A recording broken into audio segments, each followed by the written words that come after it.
Another look. Different from how you've seen it before. From the VON Newsline, this is the VON Major Newscast. Good evening, I am Tashwan Tyson in with your VON Major News package for today, Wednesday, 14th August 2019.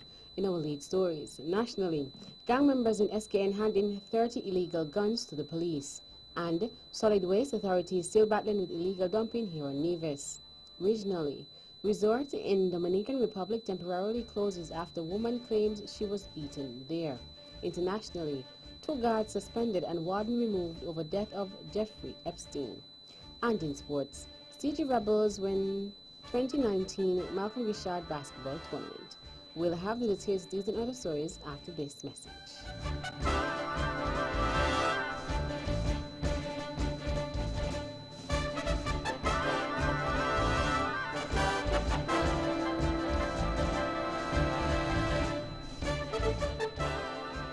Another look. Different from how you've seen it before. Another look. Takes an in-depth look into business, politics, science, technology, religion, and more. Another look. Featuring documentaries from the BBC, regional features, and local ones too. Another look. Every Monday at 3 p.m. on the Eastern Caribbean's powerhouse, Vaughan.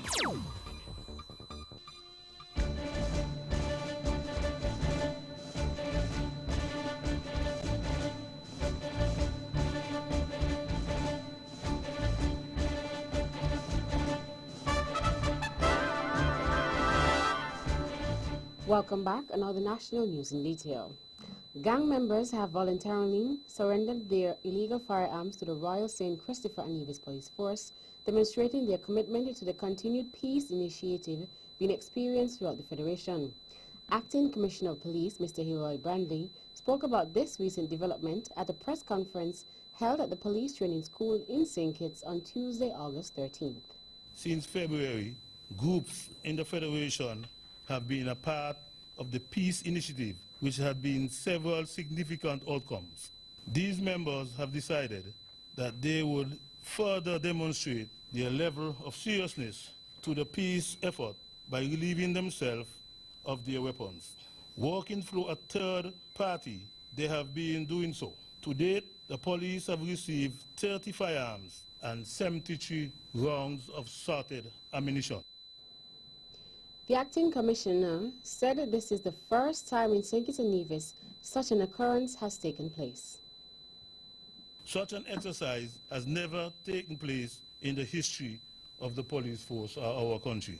These weapons will undergo a process and will subsequently be destroyed. When combined with the 13 firearms that the police have been able to take into custody through our various operations, we now have a total of 43 firearms that have been recovered from the street of our communities. This is unprecedented.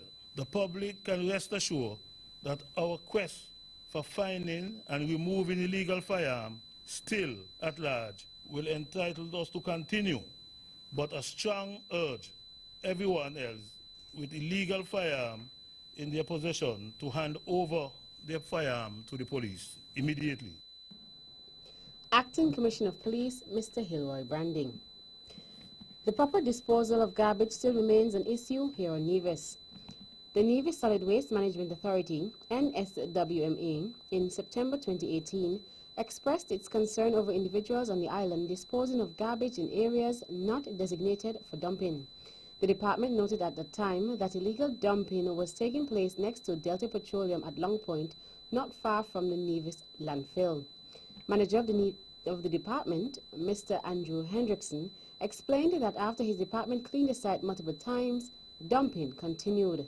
The matter was brought to the attention of Junior Minister of Health, the Honorable Hazel Brandy Williams, who expressed that the Nevis Island Administration's zero tolerance towards illegal dumping and sanctions were put in place for individuals who continued this type of activity. Almost 1 year later, the Solid Waste Management Authority is still grappling to get the situation under control for individuals to adhere to the laws. Illegal dumping is still taking place, maybe not as prominent or as obvious as it has been or was in more recent times. I wouldn't say that anything has changed because there's a mindset that we still have to deal with. And this mindset has to do with individuals feeling that when they indulge in illegal dumping, they're actually outsmarting, the authorities are outsmarting somebody.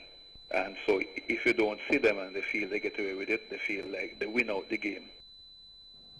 Manager of the NSWMA, Mr. Andrew Hendrickson. There has been no shipment of scrap metal from Nevis since January 2019, according to manager of the Nevis Solid Waste Management Authority, NSWMA, Mr. Andrew Hendrickson. The Nevis Island-wide scrap metal cleanup program is spearheaded by Enclave Resources, LLC. The aim of the project is to clean up the metal that has accumulated at the landfill, at low ground, and across the island. Mr. Hendrickson is speaking to the VON Newsline, outlined that the company is currently working on St. Kitts and that majority of the scrap metal on Nevis has been cleaned up.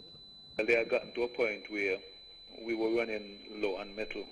The landfill was basically cleaned out, as we claimed like something close to 3 acres of land where we were stockpiling metals. And so the reserve of scrap metal, which was there initially, that was drastically reduced. And so they went over to St. Kitts where there was an urgent need to get the St. Kitts landfill also cleaned up and to do a collection drive throughout the island of St. Kitts. I think that within 2 or 3 months, the landfill in St. Kitts was cleared out, and the company has been doing some clearing throughout the communities of St. Kitts. He further noted that there are individuals here in Nevis still clinging to their scrap metal, including abandoned vehicles, amongst others. The situation is that many people who have vehicles stockpiled around them, they are doing so because they consider that the vehicles still have parts which are relevant to keeping other vehicles on the road. And so it's from that premise that it's not so easy to get your hands on a lot of the derelict vehicles that are scattered throughout Nevis. Mr. Andrew Hendrickson. Mr. Hendrickson said that his department continues to stockpile metal as part of the program, and they continue in the sending out of trucks systematically to collect derelict vehicles and white metals when it is viable and practical where possible. For the second consecutive cruise season, St. Kitts welcomed over 1 million cruise passengers. This comes following the arrival of the Carnival Fascination.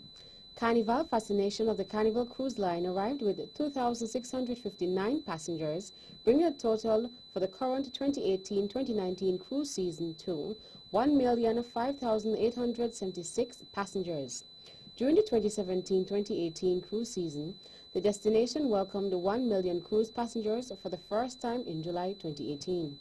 In the wake of this, Minister of Tourism, the Honorable Lindsay Grant, pointed out that reaching the million mark back-to-back is a testament to the hard work and dedication of all of our tourism stakeholders. However, Minister Grant cautioned them that a lot more work still needs to be done. Moreover, the St. Kitts Tourism Authority has embarked on a tourism awareness campaign called #StepUp to raise the standard of service in the tourism industry as to ably meet the growing demand of the record numbers of arrivals to the island. One man on St. Kitts has been charged with murder. According to a police communique, 18-year-old Denny Harris of McKnight, St. Kitts, was charged for the murder of Eric John Thompson that took place on February 11, 2019. The charge was levied against Harris on August 12, 2019. Harris was also charged for the offense of discharging a firearm in a public place, which was committed on February 12, 2019. According to police reports, 28-year-old Thompson of Ponds Pasture was shot multiple times about the body after arriving home by a lone gunman and was pronounced dead at the scene. He was the Federation's 4th murder victim for 2019. And finally, Minister of Foreign Affairs and Aviation, the Honorable Mark Brantley, highlighted several international and regional agencies' collaboration for the 28th Annual Caribbean Water and Wastewater Association CWWA Conference and exhibition slated for October 14th to the 18th at the St. Kitts Marriott Resort and the Royal Beach Casino.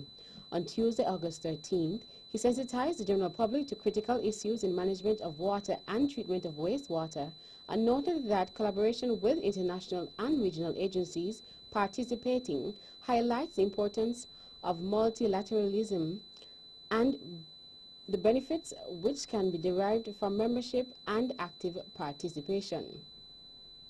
The regional and international agencies include the Inter-American Development Bank, IDB, United Nations Environment Programme, UNEP, Caribbean Community Climate Change Center, CCCCC, Caribbean Development Bank, CDB, Pan American Health Organization, PAHO, Organization of American States, OAS, and the CWWA. He noted that stakeholders will address how the region builds a resilient infrastructure in the context of efficient use of water, while protecting ourselves from water-related disasters such as floods, hurricanes, and droughts. This is the second time that St. Kitts and Nevis will be hosting the CWWA conference, the first being the 12th annual in 2007. The CWWA is a regional non-governmental organization established by an Act of Parliament in Trinidad and Tobago in 1991. That's the national news segment. You can visit our website at www.vonradio.com or check us out on Facebook at Von Radio or our Von Radio YouTube channel for these and other stories. News from across the region is next.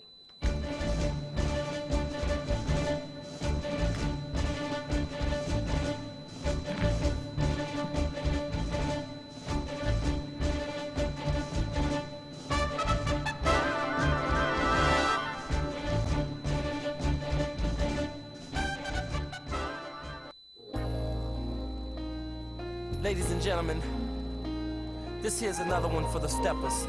Swipe to win big in 2019.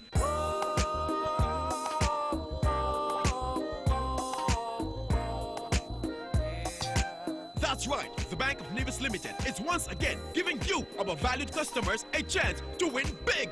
Just swipe or use your Bond Visa credit card for US $100 for a chance to win a cruise for two, an iPhone XS, or a grocery dash at Best Buy Supermarket. Say what?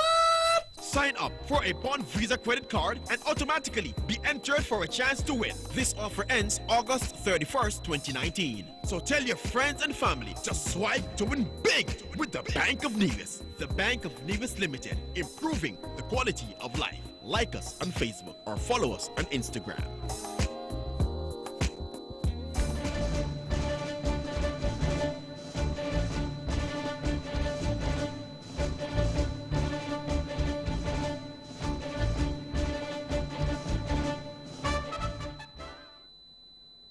Welcome back. Another regional news in detail.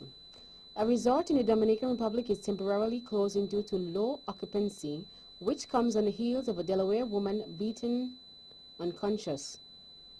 Majestic Resorts says it has lost thousands of visitors since stories of American tourists dying or being seriously injured while visiting the island started becoming public earlier this year. Based on an article from amp.usatoday.com, Tammy Lawrence Daly, a 51-year-old from Wilmington, was one of the first to share her story, doing so via Facebook in May. She posted that she was beaten and strangled multiple times to unconsciousness at Majestic's Punta Cana resort in January. That resort, the Majestic Elegance Punta Cana, announced the temporary closing in a letter to travel agencies. Majestic Resorts said it will close on August 15th with plans to reopen on November 7th. Out of Barbados.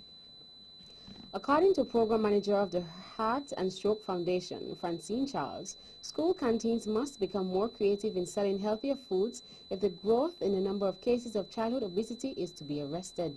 She also said that poor nutrition and a lack of physical activity were factors in childhood obesity, though there was no official measurement.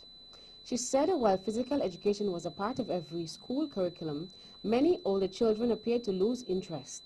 It was therefore important for the message of healthy eating and physical activity to begin at home, as well as the importance of extracurricular activities. According to nationnews.com, the program manager said unhealthy foods were more heavily marketed, but sometimes healthy alternatives were right next to them on the supermarket shelves, and it just took paying greater attention to the labels. Heart and Stroke Chief Executive Officer Michelle Daniel said it was all about dialogue with the vendors to see what their challenges were, as the foundation was not about disadvantaging anyone or causing them to lose profit. Out of St. Lucia. Environmental stakeholders from the public and private sectors lent their support and expertise towards the successful launch and two-day workshop for the Replast OECS project. This is an initiative that seeks to create a sustainable economic model for the management and recycling of plastic waste in the Caribbean, particularly between the OECS member states and the French departments of the Caribbean.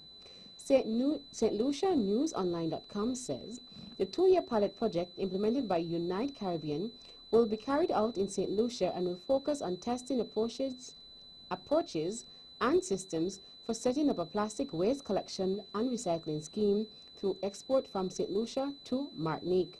This project is intended to be a pilot project for the OECS region, targeting used PET bottles to be collected at the community level and then be exported to the CIDREP plant in Martinique. Key objectives of the pilot project include setting up a system for the collection and management of plastic waste, involving plastic, private and local stakeholders in St.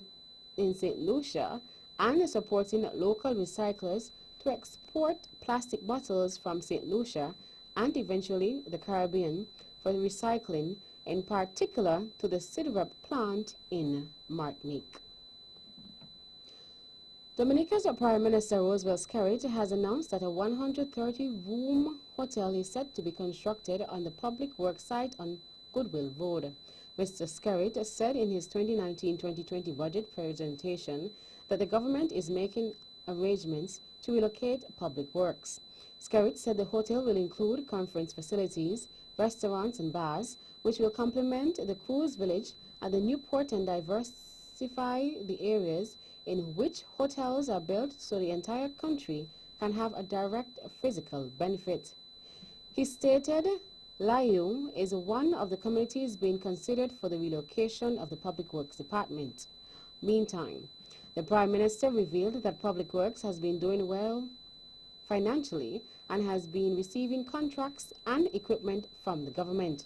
He went on to say that Public Works has monies in the bank and are no longer complaining about the payment of salaries. He stressed that Public Works is doing very well and said government will continue to strengthen the management and its operations. And finally, still in Dominica. Opposition leader and chairman of the Public Accounts Committee, Lennox Linton, has expressed his dissatisfaction with the response of Interim Financial Secretary F.S. Francisca Pascal to his request for information with regard to the Citizenship by Investment CBI program. At a press conference on August 7th, Linton revealed that he had written to the F.S. Rosamond Edwards, who has since been gone on vacation leave, seeking information on the CBI program for the last 3 financial years ending June 30th, 2019, and named August 14th as the deadline for the receipt of the information. However, speaking on the Q95's hot seat with Matt Peltier on Tuesday morning, Linton stated that the Financial Secretary's response details that in order for his request to be considered, it should be made in accordance with the standing orders of the House of Assembly, according to DominicaNewsOnline.com.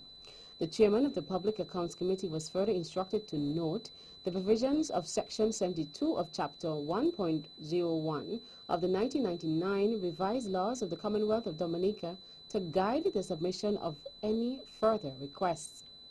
Linton claimed that the standing order has been used by officials of Dominican Labour Party DLP as a tactic to frustrate the process of accessing information. That's it for Regional Stories. Stay with us for news from around the world.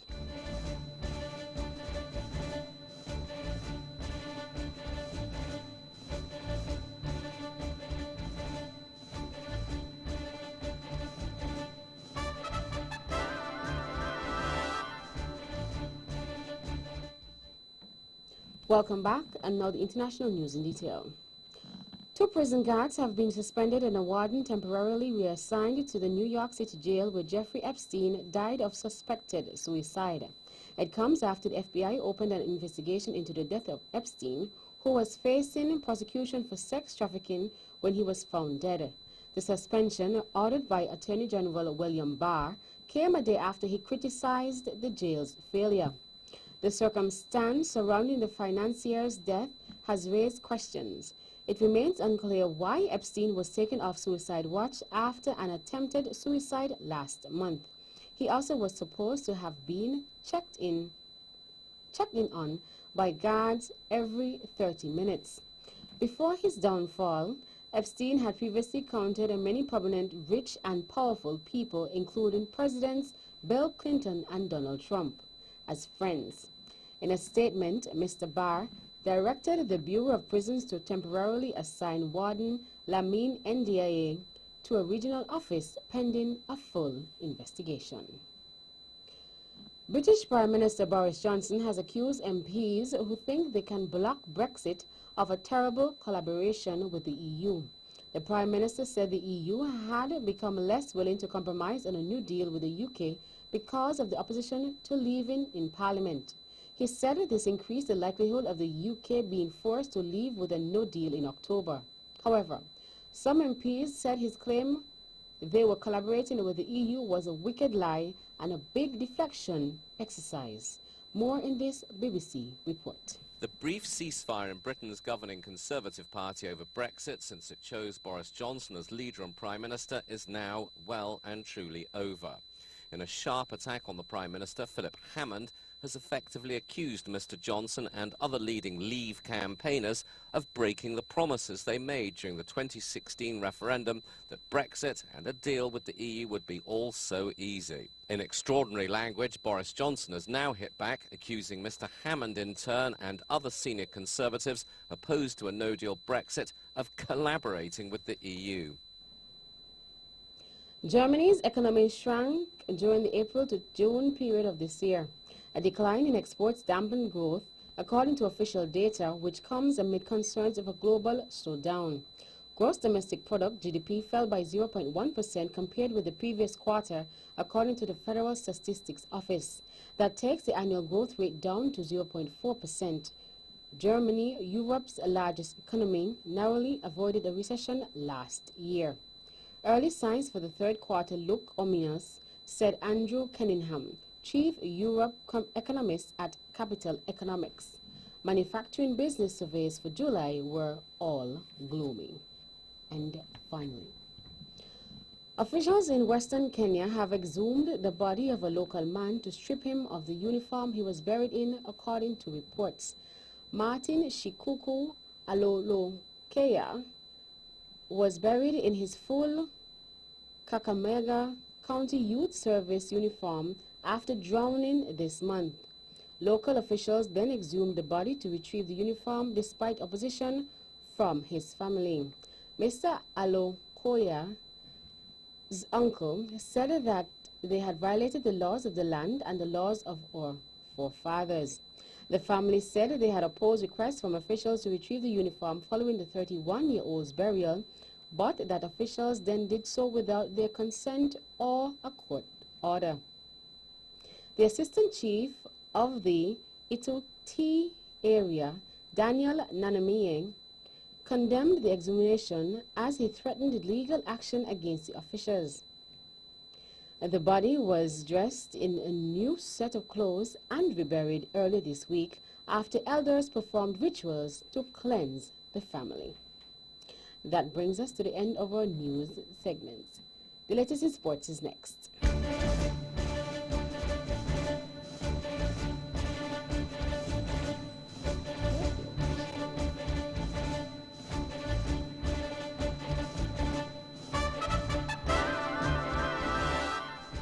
Give your home home or office the makeover it deserves today. The TDC Home and Building Depots in St. Kitts and Nevis have you covered. Shop now for tiles in different styles. Or, if carpet is your thing, we have a variety of textures and colors for every inch of any room with 25% in savings. Take renovation to the next level. Go to the TDC Home and Building Depots, the place where you get value every time.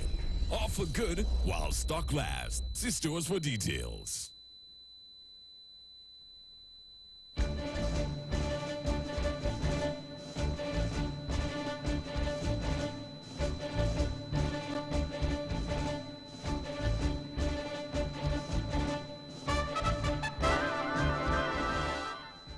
Welcome back. Another sports in detail. In local basketball, CG Rebels won the Malcolm Gishad Basketball League on Sunday, August 11th. CG Rebels went up against the Dynamics team. At the end of the match, the Rebels beat the Dynamics by a 12-point margin. Scores were as follows. Game summary: CG Rebels 68, Dynamics 56. Still in sports, Sean Jay-Z Carter's entertainment company Rock Nation announced it would work with the NFL to enhance live game experiences and amplify the league's social justice efforts. The multi-year partnership has been introduced with the aim of expanding the league's entertainment offerings, including the Super Bowl's iconic halftime show. Saying the deal will inspire change, Jay-Z said, Rock Nation has shown that entertainment and enacting change are not mutually exclusive ideas. Instead, we unify them. According to the BBC, the NFL added that the agreement will nurture and strengthen community through football and music. In cricket, the first of the second Ashes test between England and Australia was abandoned without a ball being bowled because of rain at Lord's. A break in the weather did allow a 3:30 p.m. start to be scheduled, only for further rain to intervene. However, pace bowler Jofra Archer was presented with his England cap, confirming that he will make his test debut. At Archer's request, the presentation was made by Chris Jordan, his Sussex teammate. Like Archer, Jordan was born in Barbados and helped introduce the debutant to the English game. The England's warm-up seemed to indicate that all-rounder Sam Curran would be the player from their squad of the 12 to miss out, meaning batsman Joe Denling and left-arm spinner Jack Leach would play. With the full 90 overs lost to the weather on day one, an additional 8 overs will be added to each of the remaining 4 days. Cricket is set to make a reappearance at the Commonwealth Games CWG for the upcoming edition, Birmingham 2022, with the top 8 international women's teams from among countries that come under the Commonwealth ambit competing in the T20 format over 8 days, with all matches taking place at Edgbaston. The game, then in the 50-over format, last featured in the CWG back in 1998 in Kuala Lumpur, with South Africa winning the gold medal after beating Australia in the final by 4 wickets. President of the CWG Federation, Dame Louise Martin, said in a statement that the Federation is delighted to welcome the sport of cricket back to the Commonwealth Games. The ICC will lend support to the Federation by overseeing the staging of the competition, apart from providing match officials. And finally, in tennis, Serena Williams has withdrawn from the Cincinnati Masters with a recurring back injury just days after pulling out of the Rogers Cup final. Williams, 37, was set to face Serena Diaz in the first round on Tuesday. The 23-time Grand Slam champion said, "I am so sad to withdraw, as it is truly one of the tournaments I most love to play." The American has had to retire or withdraw from all 5 of her non-Grand Slam events this year. During last weekend's Rogers Cup final, she was left in tears because of back spasms and retired in the first set to hand the title to Canadian Bianca Andreescu. Her latest withdrawal comes less than 2 weeks before the start of the U.S. Open, where she will be chasing a record equaling 24th Grand Slam title. Meanwhile, sister Venus Williams beat defending champion and 5th seed Kiki Burton 6-3, 3-6, 7-6 in a second-round battle in Ohio that lasted 2 hours and 17 minutes. That's it for sports. The General Weather Report is next.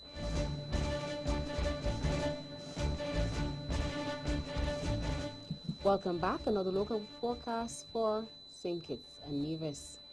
Weather tonight will be partly cloudy with a 20% or slight chance of overnight showers. Weather tomorrow will be partly cloudy with a 20% or slight chance of showers. Winds are east at 19 to 33 kilometers per hour or 10 to 18 knots. Seas are 1.5 to 2.1 meters or 5 to 7 feet. Small craft operators should exercise caution, mainly on the eastern sides of the islands. Sunrise tomorrow will be at 5:54 a.m. And that's our Republic Image News package for today, Wednesday, 14th August 2019. Before we go, let's take a look at the headlines once again. Nationally, gang members in SKN hand in 30 illegal guns to the police. And solid waste authorities still battling with illegal dumping here on Nevis. Regionally, resort in Dominican Republic temporarily closes after woman claims she was beaten there. Internationally, 2 guards suspended and warden removed over death of Jeffrey Epstein. And in sports, City Rebels wins 2019 Malcolm Richard basketball tournament. On behalf of the rest of the news team, I am Tashin Tyson, wishing you a pleasant evening.